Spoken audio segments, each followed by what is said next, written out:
আসসালামু আলাইকুম সবাইকে। আমার নাম দিলির ফুয়াদ। বর্তমানে পড়াশোনা করছি বুটেক্সে অ্যাপারেল ইঞ্জিনিয়ারিং ডিপার্টমেন্টে। তো আজকে আমরা আলোচনা করব নিউটনিয়ান মেকানিক্স অধ্যায়ের আনত তল সম্পর্কে। তো এখানে আমরা মূলত আনত তলে বল, ঘর্ষণ কিভাবে কাজ করে সে বিষয়ে আলোচনা করব। তো আমরা এখন আনত তল নিয়ে আলোচনা করব। আনত তল জিনিসটা কি? আনত তল হচ্ছে ভূমির সাথে তলটা যখন একটা থিটা অ্যাঙ্গেলে থাকবে সেটা হচ্ছে আনত তল।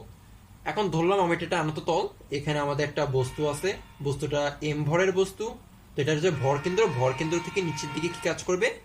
প্রকৃত ওজন কাজ করবে। তো এখন কি আপাত ওজন কি লম্ব বরাবর কাজ করবে, মানে প্রকৃত ওজনের বিপরীত কাজ করবে না, আপাত ওজন কোন দিকে কাজ করবে?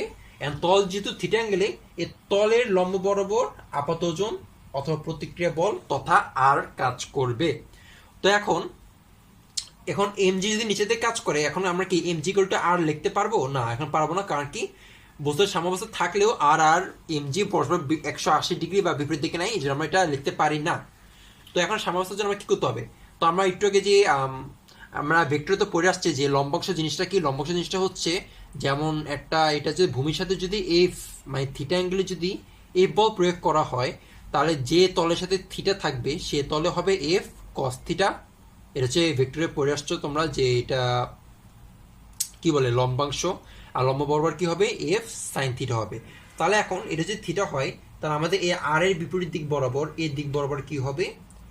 এটা হবে এই অ্যাঙ্গেলটা হবে থিটা, এটা সর্বদা থিটাই হবে। আমরা এমজিটাকে দুইটা লম্বাংশে ভাগ করব। তো আমরা এমজিটা এইভাবে আসছে, তো এটার দিকে, তো এই রেখাটার, যে এই রেখাটার লম্ব হচ্ছে এই রেখা। তাহলে এটা যদি এমজি হয়, তাহলে যে তলের সাথে থিটা হিসেবে থাকে, যে তলের সাথে থিটা হিসেবে থাকে সে তলে কি হয়? সে তলে হয় এমজি কস থিটা। আর তার লম্ব বরাবর কি হবে? এমজি সাইন থিটা, তাই না? তাহলে এই দুইটা লম্বাংশ যদি ভাগ করে ফেলি, তাহলে এমজি আমাদের আর দরকার নাই। এমজিকে আমরা দুইটা ভাগে ভাগ করে ফেললাম, ঠিক আছে? তাহলে এখন দেখো আমরা কি লিখতে পারি? বস্তুটা যদি সাম্যাবস্থায় থাকে, তার মানে কি দাঁড়ায়? তার মানে হচ্ছে এই লম্ব লম্ব বরাবর এটাকে আমরা ওয়াই এক্সিস ধরি, আর এটাকে আমরা এক্স এক্সিস ধরি, ঠিক আছে? এভাবে সবসময় এক্সিস মানে অক্ষ হিসাব করে তুলনা করবা, তাহলেই অনেক ইজি হয়। তাহলে ওয়াই অক্ষ বরাবর কি হয়? আর equal to MG cos theta লিখতে পারি, ঠিক আছে? আমরা এই নর্মাল যখন ভূমির উপরে বস্তুটা ছিল, তখন আমরা কি লিখছিলাম? নিচে এমজি, উপরে আর, তার আমরা কি লিখছিলাম? R equal to M. G আনত তলের ক্ষেত্রে বিষয়টা কি হয়ে গেল? আর ইকুয়াল টু এমজি কস থিটা, ঠিক আছে? তাহলে এখন এই জিনিসটা কি, বস্তুটার সাম্যাবস্থায় থাকলে এই জিনিসটা তাহলে কি কাজ আসলো? এমজি সাইন থিটা কি কাজ আসলো? এখন আমাদের প্রতিটা তলের একটা ঘর্ষণ থাকে, তাই না? তো ঘর্ষণ, ধরো কিছু এখানে একটা ঘর্ষণ আছে, তো ঘর্ষণ এদিকে বাঁকা হওয়ার কারণে বস্তুর এদিকে পড়ে যেতে চাচ্ছে, কিন্তু ঘর্ষণের জন্য আটকে আছে। তো ঘর্ষণকে আমরা ছোট হাতে এফ দ্বারা প্রকাশ করি, তার আমরা কি লিখতে পারি? ছোট হাতে এফ ঘর্ষণ সমান সমান এমজি সাইন থিটা। তো এই দুটো জিনিস আমরা এখান থেকে পাইলাম। আচ্ছা, এখন হচ্ছে আরেকটা কনফিউশন ক্রিয়েট হয় কি, যে অনেকে মনে করে যে গতির দিক আর ত্বরণের দিক সেম, কিন্তু না, আসলে বিষয়টা হচ্ছে যেমন এক্ষেত্রে দেখো, এক্ষেত্রে গাড়িটার বেগ কত ছিল? 50 ছিল, অথচ একটু পর কি হয়েছে? বেগ কমছে। তার মানে কি, গাড়িটা ব্রেক মারতেছে, তাই না? তো গাড়িটা ব্রেক মারলে কি হবে? তার গতি কিন্তু নিচের দিকেই, গাড়িটার গতি নিচের দিকেই, কিন্তু ব্রেক মারতেছে মানে তার মন্দন হচ্ছে। মন্দন মানে কি? এদিকে হচ্ছে মন্দন, তার বিপরীত দিকে ত্বরণ।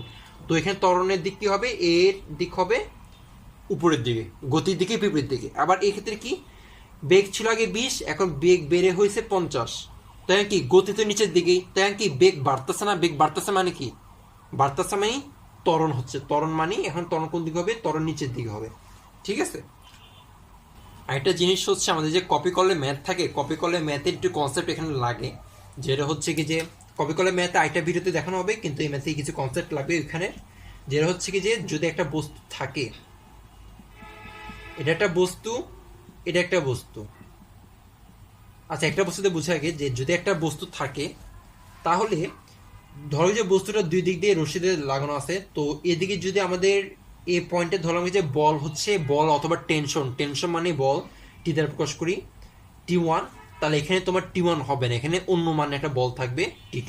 তেমনি ভাবে যদি একটা রশির মাঝখানে একটা গিট থাকে, আমরা রশিতে গিট দিই না, প্যাচ দিন, এরকম প্যাচ থাকলেও এরকম তোমার এই টেনশন ফোর্সটা তোমার পাল্টায় যায়। যেমন এখানে যদি T1 হয়, তো এখানে আবার T2 হবে, T1 থাকবে না, সেম হবে না। কিন্তু কপিকলের ক্ষেত্রে কপিকল কি আমাদের মুভমেন্টটা, বস্তুর মুভমেন্ট অথবা কনস্ট্রাকশন কাজে দেখবা কপিকল ইউজ করে, এগুলো ইজি করে দেয় বস্তুর মুভমেন্টটা, ভারী জিনিস উঠানো নামানো খুব ইজি হয়ে যায় কপিকলের কারণে। তখন কি হবে, যদি কপিকলের সাথে একটা বস্তু লাগানো আছে, এর একটা বস্তু, তো আমাদের এ পয়েন্টে যদি T1 হয়, এই পয়েন্টে T1 হবে, কপিকলের জন্য ফোর্সের কোনো পরিবর্তন হবে না। আচ্ছা, এখানে একটা ছোট একটা প্রশ্ন নিছি, এটা হচ্ছে যে আমাদের কপিকল আর আনত তলের মিশ্রিত একটা প্রশ্ন। এখানে কি বলছে প্রশ্নে, এর হচ্ছে দুইটা আনত তল দেখা যাচ্ছে, দুইটা আনত তলে দুইটা অ্যাঙ্গেল দেওয়া আছে, এটা 100 কেজি বস্তু, একটা 50 কেজি বস্তু। এখন এখানে ত্বরণটা নিচের দিকে, তার মানে কি এই বস্তুটা উপর দিকে যাইতেছে আর এই বস্তুটা নিচে নামতেছে, তাই না? এখন হ্যাঁ, এটা টেনশন ফোর্স, আমি কি বলছিলাম একটু আগে যে এখানে যে কপিকলের জন্য ফোর্সের মানে দড়ির মধ্যে বলের কোনো মানে কোনো চেঞ্জ হয় না। গিট থাকলে, প্যাচ থাকলে রশ্মিতে অথবা কোনো একটা বস্তু থাকলে তার দুই পাশে কি হয়, বলের পরিবর্তন হয়, কিন্তু কপিকলের জন্য এই বলের মানে কোনো পরিবর্তন হয় না রশ্মিতে, রশ্মি অথবা দড়িতে। তো এখন আমাদের এখানে টেনশন ফোর্স টি এর মানটা জানতে চেয়েছে, এটার মান যা হবে এটার মানও তা হবে, তাই না? আর অ্যাক্সেলারেশন অথবা ত্বরণের মান জানতে চেয়েছে। তো এখান থেকে আমরা কি বলতে পারি, টি আর এর মান বের করবো, তাই না? তো এটা মুছে দিই। এখান থেকে আমরা দুই ভাগ করে ফেলি সবকিছুকে, যেমন 100 কেজি এটা, তো আমাদের কি হবে, এদিক বরাবর হবে 100 সাইন থিটা কত, 30 সাইন 30 ডিগ্রি, আর নিচে কি হবে 100 কস 30 ডিগ্রি।